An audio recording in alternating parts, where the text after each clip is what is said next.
Bom dia a todos, bom dia a todas, sejam todos muito bem-vindos e bem-vindas a mais um ICL Mercado Investimentos. Bom dia a você que está vendo a gente lá em São Luís do Maranhão pela TV UFMA, você que está vendo a gente pela Pop TV em Porto Alegre e Sobradinho. Hoje, segunda-feira, é aquele dia tradicional da gente saber o que o mercado está achando das coisas, se ele passou um fim de semana bom, se ele pegou gripe. Então a gente vai discutir isso aí no relatório Focus, no termômetro de mercado. Vamos falar de conta de luz aí, que pode estar uma baixada agora a partir desse mês de novembro aí, que teve redução aí da bandeira tarifária. Mas antes de tudo isso, eu vou passar para a Débora para falar o bom dia para ela, que está de casa, pegou uma gripe aí, é melhor ela ficar fazendo de casa para não passar gripe para os outros. Débora, bom dia, tudo bem com você? Bom dia, André. Bom dia a todas e todos que estão nos assistindo. O mercado, não sei se pegou gripe, mas eu peguei, né? Desde a semana passada já estava um pouquinho ruim, mas eu piorei ontem, então eu só saí para votar e depois fiquei descansandinho. Então hoje eu estou aqui de casa, realmente porque eu não quero, não sei nem que tenho, né? Então não quero passar nada para ninguém.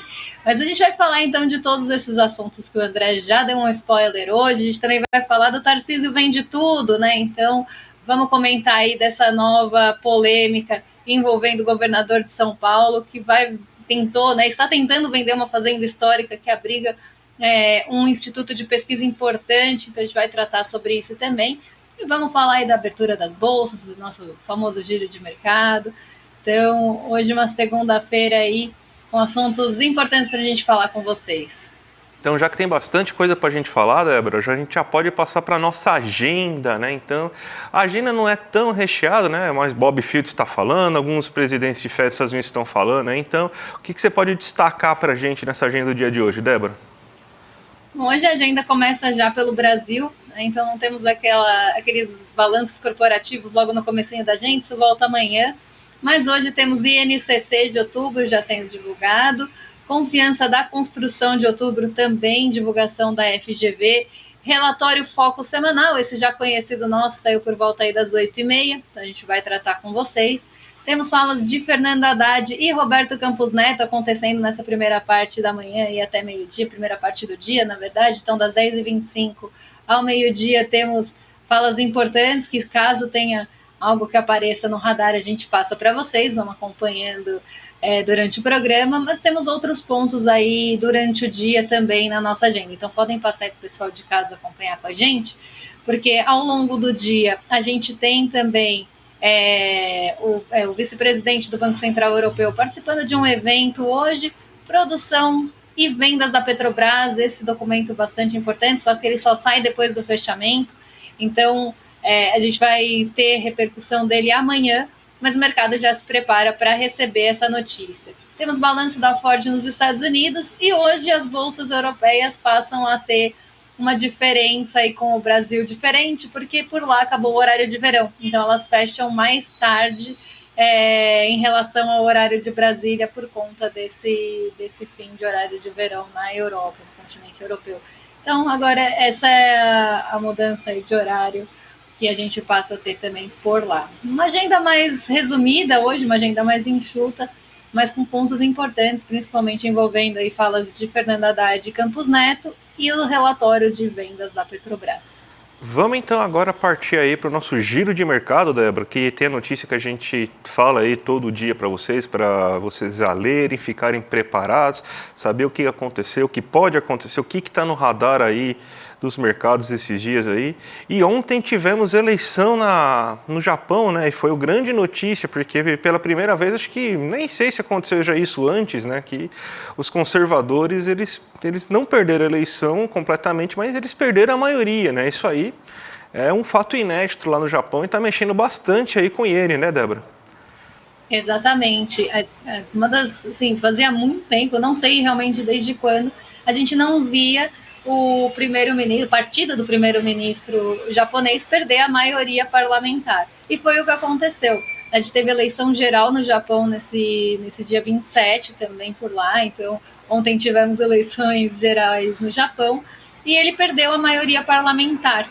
E isso fez com que houvesse uma dúvida do mercado financeiro em relação às políticas de juros.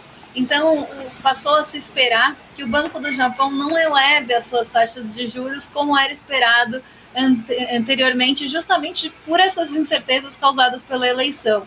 E aí a gente tem, inclusive, decisão de política monetária do Banco do Japão nessa quinta-feira, dia 31. Então isso mexeu aí com os ânimos do mercado. Como não se espera uma alta da taxa de juros no Japão, o iene voltou a se desvalorizar frente ao dólar. Então ele teve uma desvalorização, ele caiu frente ao dólar, e isso é positivo, vamos pensar assim, para as empresas japonesas negociadas em bolsa. Por que isso causa um movimento positivo? Grande parte dessas empresas negociadas na bolsa japonesa, então a gente está falando de uma série de setores, eles são voltados para a exportação. Se a gente tem um dólar mais valorizado frente à moeda japonesa, essas empresas elas se favorecem porque elas são exportadoras e ganham com um dólar mais alto.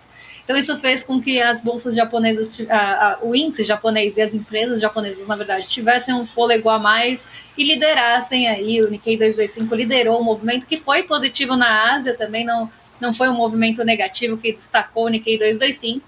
Elas subiram em bloco, mas o Nikkei 225 subiu mais. Então vocês vão ter que acreditar em mim, porque hoje a gente está sem a projeção para vocês, mas o Nikkei 225 subiu 1,82 hoje. O Xangai Composto, ele também foi para o terreno positivo por um movimento diferente do que a gente viu no Nikkei.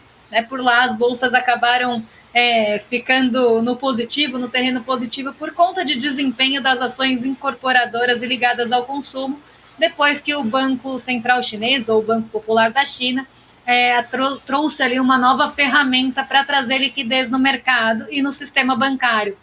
Então, as bolsas na China também foram para o terreno positivo, o Xangai Composto subiu mais de 0,6%. Então, um dia bem positivo na Ásia, mas o destaque fica realmente com o Japão, por conta dessa expectativa de não alta de juros, então de manutenção de juros, e por essa perda da maioria parlamentar do Shigeru Ishiba, que é o primeiro-ministro japonês. Vamos então agora para o Brasil, porque se lá você teve eleição, aqui também teve, mas a eleição pouco influenciou aí nos nossos dados internos, né? O relatório Focus saiu, o relatório Focus pegou uma gripe também, passou o fim de semana bem complicado aí, porque ele veio nervoso hoje, hein? Relatório Focus aí hoje, num nervosismo grande, colocou que a inflação vai superar a meta em 2024. Se acontecer isso, né, Débora? A gente já sabe aí que vai ser a terceira cartinha do Campos Neto, o melhor presidente do Banco Central do mundo, vai ter que escrever a terceira cartinha dele, né? Vai pedir música do Fantástico, mas eu acredito que não vai chegar a tanto aí, porque para variar, o Focus ele está reforçando aquela narrativa aí que a gente vem falando aí durante todas essas últimas semanas, que é o quê?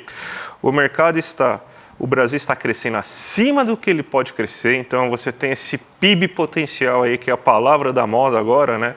PIB potencial o Brasil está crescendo acima desse PIB potencial, o que faz com que existam pressões de demanda. A economia brasileira está crescendo acima do que pode, então serviços estão muito aquecidos, as pessoas estão comprando acima do que você tem de quantidade de vendas possíveis, pode ter falta de estoque industrial no comércio, isso aí tem que ser freado com aumento de taxa de juros, ou seja, traduzindo para vocês, quem trabalha com comércio, com serviços, está achando que a economia está bem, então o Banco Central não gosta disso e acha que você tem que perder renda, perder vendas, perder clientes e tudo mais. Então é basicamente isso aí que a gente vê aí nesse setor de serviços nesse momento, na economia nesse momento, o mercado acreditando nisso, né?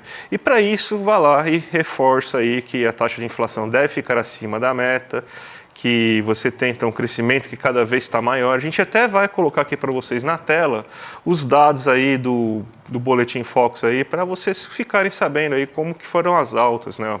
Ele aumentou quase tudo, ó. O PIB cresceu, então, está quase 3,1%, então, mais uma justificativa, ó, o Brasil está crescendo, mas está crescendo acima do esperado, acima do que dá, hein? Isso aí vai gerar inflação, tanto que aumentou a inflação para esse e para o próximo ano. 4% está bem distante da meta, que é 3%. A gente precisa começar também a discutir a realidade que é uma meta de inflação de 3%, que pode ser que faça a gente ficar fadado a não poder crescer. Se crescer, tem que colocar a taxa de juros lá para cima para conseguir controlar. Então também tem a questão da meta ser muito irreal. E para esse ano esperam 4,55%, que seria uma inflação acima da meta de 4,5%. Então essa inflação estaria vindo do PIB mais elevado. Você tem, então, que eles esperam ter mesmo uma taxa de câmbio maior, o que pressionaria a inflação por 5,45 agora.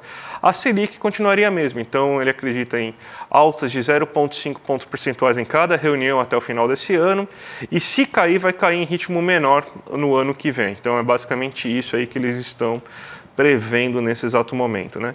E sendo que a inflação do próximo mês, a gente vai até falar um pouco depois, mas já tem fatores inflacionários que vão começar a reduzir. A gente não tem nenhum sinal de que você tem aumento aí previsto para gasolina, para diesel, até porque o preço do petróleo está bem baixo, então não deve ter nenhuma sinalização de que vai ter alta de preço de combustíveis durante o mês de novembro, por exemplo. A energia elétrica vai ter uma queda considerável, a gente vai falar agora, ela vai sair de bandeira 2 vermelha para a bandeira amarela, então você vai ter inclusive um fator deflacionário para o mês de novembro. Os alimentos não parecem aí estar numa escalada tão grande, então são alimentos bem específicos que estão crescendo. Então você vê um monte de sinal que a inflação deve passar esses próximos 2 meses aí, desacelerando consideravelmente, mas o mercado vai continuar com essa narrativa, né, Débora? Exatamente, e cada vez mais, né, eu vejo por via do relatório Focus, então, via relatório Focus por meio dele, que o mercado financeiro ele tem forçado essa narrativa também por meio do câmbio, né? O câmbio ele vem aumentando semana após semana, e a gente sabe que isso tem um potencial, sim, de causar uma pressão inflacionária. A gente já vê essa pressão acontecendo, principalmente nos preços ao produtor, que é onde bate primeiro, né? Para quem lembra, quando a gente traz aqui GPM, por exemplo, que tem uma parcela importante dos preços ao produtor, hoje sai INCC também, que acaba tendo essa sensibilidade também, porque tem insumos ali dentro dessa composição que tem uma sensibilidade, uma dependência maior do dólar. Então, se a gente começa a ter um preço ao produtor subindo, isso pode sim acabar pressionando a inflação num segundo momento. Então, eu vejo o mercado ele jogando também por aí. Né, ele sobe ali a projeção do câmbio para esse ano, semana após semana, e vem trabalhando também no lado ali da especulação, jogando esse câmbio para cima, desacreditando do real ou acreditando em um real mais fraco. Isso faz com que, e saindo do real, né, a gente sabe que o mercado financeiro ele tem essa possibilidade, né, então ele vai apostar contra o nosso real, e isso vai fazer com que venha essa pressão. E aí ele consegue sustentar a própria narrativa de deixar a Selic mais alta por conta disso também. Então vem de várias formas essa pressão do mercado financeiro, ela não vem de um único ponto. Eu vejo vindo também por câmbio, e esse câmbio também está ligado ali a toda aquela preocupação fiscal que, pasmem vocês, até Roberto Campos Neto já falou que parece meio exagerada. Então, toda essa construção, a gente vê toda semana essa construção sendo fortalecida para que a gente tenha juros nos patamares mais altos, sendo que isso não favorece ninguém. Mas vamos seguir, né? Vamos seguir para o nosso próximo assunto, que a gente vai falar de expectativa para a Bolsa. Se o mercado não ficou tão contente, aí não passou um bom fim de semana para produzir o relatório Focus, para as expectativas para a Bolsa, ele está um pouquinho mais animado. Então, não temos grandes ali expectativas em relação à nossa Bolsa nessa semana, mas está mais positivo do que nas outras semanas. Então, expectativas, se quiserem colocar aí na tela até para o pessoal acompanhar. Na semana passada, a expectativa era de estabilidade ou de queda. Pensando ali, né, estava até equilibrada entre a alta e a queda, então era 28,5% de expectativa de alta para a nossa Bolsa e 28,5% de expectativa de queda, e a expectativa majoritária era de estabilidade, nem alta nem queda, era ficar perto do 0 a 0. A nossa Bolsa caiu, então o mercado de certa forma errou na semana passada, como errou por várias semanas no termômetro da Bolsa, nas projeções para a Bolsa.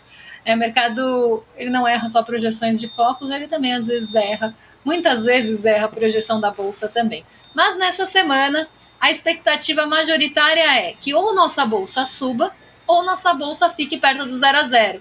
Não, o mercado, de forma geral, não está esperando a queda da bolsa. Vocês podem ver que é a menor fatia aí do gráfico, 14,29%, que espera justamente essa queda. Então, o mercado está esperando uma recuperação da semana passada e, de certa forma, das semanas passadas, porque tirando a semana do dia 14, que a bolsa subiu 0,39, a gente vem numa sequência bem negativa. Então, o mercado está esperando essa recuperação, mas numa semana desafiadora. Então, a gente tem que pensar que essa semana sai payroll, que é o relatório de empregos dos Estados Unidos. A gente tem também dados de desemprego aqui no Brasil. Tem outros dados importantes aí de empresas brasileiras. Então, a gente tem relatórios importantes da Petrobras. Então, tudo isso pode trazer um revés para a nossa bolsa, principalmente, né, dependendo de como sair o payroll, esse relatório de emprego dos Estados Unidos, que está sendo tão utilizado como base para as decisões de política monetária por lá, algo que está impressionado muito a nossa bolsa também. Sem contar que a gente está perto ali do fim da corrida eleitoral dos Estados Unidos. Essa semana também tem índice de preços de consumo, né, que é o PCI, que é uma métrica super utilizada pelo Banco Central dos Estados Unidos para decidir política de juros também. Então, uma semana com muitos indicadores importantes, a gente vai ver no decorrer dela, mas que o mercado está mais otimista. Hoje nossa bolsa está em alta, mas isso é assunto para daqui a pouquinho. O mercado realmente está esperando que nossa bolsa suba. Agora, André, o que caiu parece que foi a tarifa da energia elétrica, né? Exatamente, Débora. Uma notícia bem importante, né? A gente mostrou, inclusive, no último mês, né, como é a forma de se calcular a tarifa da energia elétrica, aonde que tem um aumento da bandeira tarifária, né? E o que estava acontecendo nesse último mês aí? Você teve que existia uma estiagem muito grande, essa estiagem foi bem amenizada agora nesse mês de outubro, a gente teve maior volume de chuvas, a gente até choveu aqui em São Paulo, aí teve alguns apagões, né? Então a gente sabe aí que começou bem chuvoso aí esse mês, inclusive choveu em regiões importantes aí que você estava com maior nível de estiagem. Isso aí fez com que aumentassem os reservatórios das usinas hidrelétricas, que são a principal fonte de criação de energia elétrica do país. Daí o que acontece com isso? Quando você tem, então, que o sistema hidrelétrico ele consegue ter uma capacidade de fazer mais energia, é possível aí desligar o sistema emergencial que estava ligado, né? O sistema emergencial, que é a ligação das termoelétricas, principalmente que ficam situadas na região norte e nordeste do Brasil. Você tem então agora o desligamento aí do sistema aí a partir de novembro, e com isso a bandeira tarifária vai para amarela, que você tem, que é a verde, a amarela e a vermelha, são as três bandeiras tarifárias, lembrando que a vermelha tem nível 1 e nível 2, a gente estava no pior pico. Tanto que a inflação pelo menos o IPCA 15, né, que é a prévia da inflação de outubro, estava com mais de 5% de aumento da tarifa de energia elétrica. E esse foi o grande fator que gerou a inflação naquele momento, que significa que você deve ter uma grande deflação da tarifa de energia elétrica que pode puxar para baixo, consideravelmente para baixo, a inflação no mês de novembro. Então isso daí vai dar uma amenizada na inflação que a gente está observando agora, que estava em aceleração muito por causa das questões climáticas. Lembrando que não é só porque começou a chover que a gente acabou com os problemas climáticos do Brasil, então não é isso que está acontecendo, é só uma trégua aí da natureza aí para o nosso bolso aí no mês de novembro. Mas pelo menos aí a gente vai ter uma tarifa de energia elétrica um pouco mais barata agora, o que pode ser um alívio tanto nas contas e também aí desmentir um pouco aí essa visão do mercado financeiro, né, Débora? Exatamente. Lembrando, né, que a conta de luz ficar mais barata não tem nada a ver com alta de taxa Selic, até porque alta de taxa Selic ou queda de taxa Selic opera no médio prazo, né? Não é de uma hora para outra que a gente tem uma mudança quando a gente tem política assim de juros. Mas isso não é, tá, gente? Antes que comece a aparecer alguma notícia, porque a gente já viu isso em outros momentos, isso não tem nada a ver com política de juros, tem a ver realmente com questões climáticas. Agora a gente vai falar de um assunto aqui com vocês que me causou bastante desconforto quando eu li nessa manhã, porque o Tarcísio vende tudo, né? Ele voltou à cena, né? O Tarcísio pode abrir uma casinha daquelas vendendo tudo mesmo, porque ele está tentando vender o patrimônio de São Paulo, continuar com a sua agenda privatista. Então, o primeiro alvo já foi a Sabesp, que a gente viu o que deu. Mas agora o Tarcísio ele passou a defender a venda de uma fazenda histórica e com uma justificativa de que não dá para se apegar a patrimônio. Né? E aí eu vou comentar a notícia e vou trazer um ponto de reflexão com vocês. Porque ele trouxe, né, essa fala de que não dá para ficar se apegando a patrimônio, precisa gerar valor para o Estado. Só que ele tentou, né, ele está tentando colocar a Fazenda Santa Elisa, que é uma fazenda histórica aqui de São Paulo, nessa lista de privatizações do governo do Estado. Então ele tentou incluir essa fazenda, falando que não dá para ficar se apegando ao patrimônio, não dá para ficar se apegando à área, que isso é uma lógica patrimonialista. Só que ele esqueceu, né, que nessa Fazenda Santa Elisa e nessa fazenda histórica que ele falou que não dá para se apegar, que não tem lógica, que não tem sentido econômico ficar juntando prédio, como ele mesmo falou, ele esqueceu que dentro dessa fazenda, dentro desse patrimônio que ele quer vender, esqueceu não, né? A gente sabe que ele não esqueceu, mas, né, fingiu aí esquecimento que lá está o maior banco de amostras para conservar material genético do café do Brasil. A gente sabe que o café do Brasil tem uma importância global. Até comentei com vocês, quando teve alta ali no preço do café, a Bloomberg noticiou justamente porque o café estava caro e quanto o Brasil tinha peso nisso. Então, o peso na alta do preço do café vinha muito das secas aqui no Brasil. E a associação que está defendendo, né, contra essa privatização, defendendo a não privatização dessa área ou a venda desse patrimônio estadual, trouxe vários pontos para que isso não aconteça. Lá, por exemplo, estão as amostras de plantas de café resistentes a pragas. Mais de 90% do café produzido no Brasil usa as variedades desenvolvidas a partir desse banco. Então, lá está um instituto importante, né, de pesquisa em relação ao café, né, e em relação a novos experimentos, né, é o Tarcísio operando contra a ciência, como não espanta ninguém. Mas aqui até queria trazer um ponto, porque aí, dentro disso, né, depois que as pessoas começarem a defender que lá está um instituto importante para pesquisa de café, que lá está 90% das pesquisas, na verdade, 90% do café produzido no Brasil depende dessas pesquisas que são feitas no instituto, o Tarcísio falou, então a gente vai ver, o que tiver pesquisa, a gente dá uma olhada melhor, e o que não tiver, a gente vende. E aí, por isso que eu tô falando, né, Tarcísio vende tudo, porque aí ele vai olhar para patrimônio, se tiver pesquisa, o que é pesquisa, né, Tarcísio? O que é pesquisa para você? Pesquisa é só realmente essa pesquisa científica? Porque patrimônio é uma coisa muito ampla, né? A gente pode estar falando também de patrimônio histórico, a gente pode estar falando de outros pontos de patrimônio. E patrimônio histórico faz parte da nossa memória, que brasileiro já não trabalha muito bem. O brasileiro já não trabalhou a memória muito bem, e por isso que pessoas como o Tarcísio estão no poder hoje, porque a gente não conseguiu trabalhar a nossa memória da forma que deveria ser trabalhada. Por isso que pessoas como o Bolsonaro também chegaram onde chegaram, porque a gente não conseguiu trabalhar, preferiu enterrar muita coisa da nossa memória e deixar toda essa questão de patrimônio, de memória de lado por muito tempo. E continua fazendo isso. Então, né, Tarcísio, a gente sabe que forte ali, ciência não é muito forte, e história também não deve ser muito forte.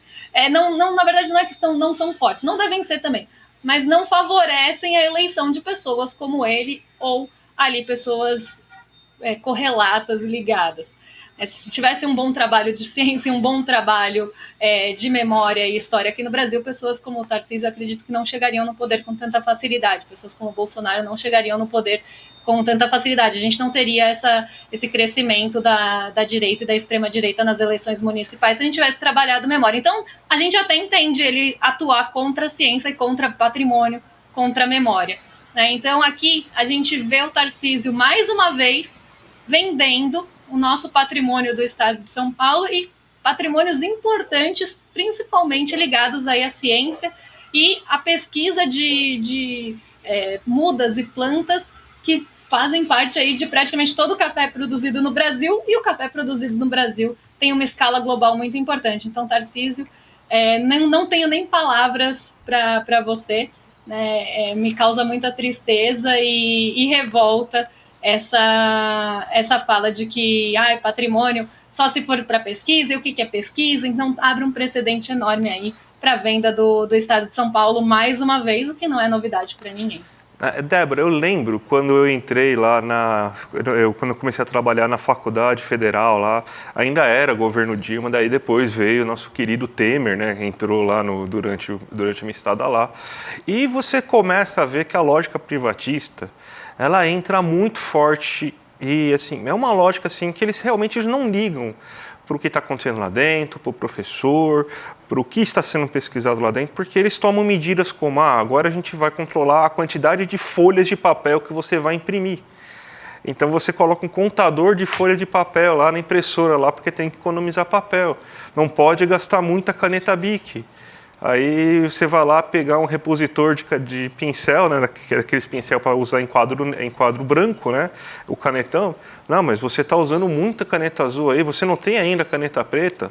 Então você tem essas picuinhas, seduz os xerox que você tem. Então eles atuam em tudo. Eles acham que realmente o que a gente faz, o que o pesquisador brasileiro faz, que não teve um reajuste enquanto essa turma ficou no poder, que ficou anos congelado a bolsa lá, até porque eles acham aí, a lógica deles aí é muito de que o cara só está estudando ainda recebe, por isso ele tem que ser muito mais agradecido, sendo que ele não pode trabalhar enquanto está estudando, porque senão ele não pode ter direito à bolsa. Então essa é a cabeça deles. A cabeça deles é que, assim, eles não gostam da ciência, eles gostam do resultado da ciência. Aí eles ficam moderninho, vai nas feiras lá, fala, que bonito esse trem moderno. Mas na hora de fazer a ciência, que é realmente o serviço duro, não, esses caras não gostam. Então essa é a lógica que esses caras têm. Então é assim que eles operam. E sempre que tem esses caras no poder, você tem você tem, então, essas medidas aí que basicamente não servem aí para pesquisa, né? Ainda bem que não foi que nem no Rio de Janeiro, né, que eles trocaram um professor doutor lá para colocar um cara do Centrão lá, que nem ensino superior tem, mas não duvide aí da capacidade que o Tarcísio possa ter aí de daqui a pouco colocar lá um membro do Podemos ou do Republicanos lá na FAPESP para ferrar de vez a ciência, né, Débora? Exatamente, nunca duvide aí das possibilidades que podem vir desse governo. Eu não duvido de nada. Vou me despedir de você, Débora, que a gente vai fazer os recados finais aqui, mas vou deixar você descansar agora aí, melhoras aí, se cuide, beba bastante água aí, para você voltar aqui amanhã com a gente, tá bom? Eu não vejo a hora de estar aí com vocês, se eu estiver melhor e não for nada transmissível, eu estou de volta amanhã. Um beijo, pessoal, e até! Até, Débora. Vamos falar então da grande live que a gente vai ter nessa quinta-feira, dia 31 de outubro, aí, Conversas com Pepe Mujica, aí, a estreia mundial desse documentário aí que vai acontecer aqui no ICL. Então, gente, imperdível. Todo mundo sabe a importância, a referência que é o Pepe Mujica na esquerda latino-americana. Ontem teve eleição no Uruguai, então ele teve um papel importante, inclusive, para rejuvenescer a vontade da jovem esquerda de votar e lutar, tanto que foi para o segundo turno aí, a frente ampla, com chances incríveis de ganhar, inclusive, a eleição uruguaia, depois de um partido mais conservador no lugar. Então, gente, é o melhor timing possível que a gente também vai fazer esse documentário. Na quinta-feira, dia 31 de outubro, 8 horas da noite, reserva já seu ingresso aí, clica no link que está aqui embaixo, clmercado.com.br, e vai lá, você vai se inscrever aí para na hora que começar já tocar o sininho e você não perder nada, tá bom, gente? Imperdível, tá certo? E a gente volta amanhã, mas a gente vai entregar agora para os nossos colegas do Rolê ICL, o William De Luca e o Guga Noblar, vão falar das eleições que aconteceram ontem. E amanhã, se tudo der certo, eu e a Débora estamos de volta aí para falar aí para falar tudo o que aconteceu no mercado nessa terça-feira, tá certo, gente? Um abraço e até a próxima. Num momento onde a extrema-direita ganha tanta força no mundo inteiro e os métodos da esquerda para poder se aproximar das pessoas e para poder se comunicar com as pessoas é tão questionado, uma liderança se torna fundamental. Pepe Mujica, ele que, enquanto presidente da República, doava a maior parte do seu salário, ia trabalhar com seu Fusca 1987 e deixou a presidência para voltar a morar na sua chácara, dirigindo seu trator, adotando uma vida austera, uma vida que para muitas pessoas é inspiradora num mundo que vive tanto em função do consumismo. A obra produzida pelo escritor Fabiano Restivo, chamada Conversas com Pepe Mujica, vai ser exibida com exclusividade no lançamento mundial pelo ICL no dia 31 de outubro, às 8 horas da noite. Ninguém pode perder esse momento. Dia 31 de outubro a gente está junto, assistindo Conversas com Pepe Mujica, às 8 horas da noite.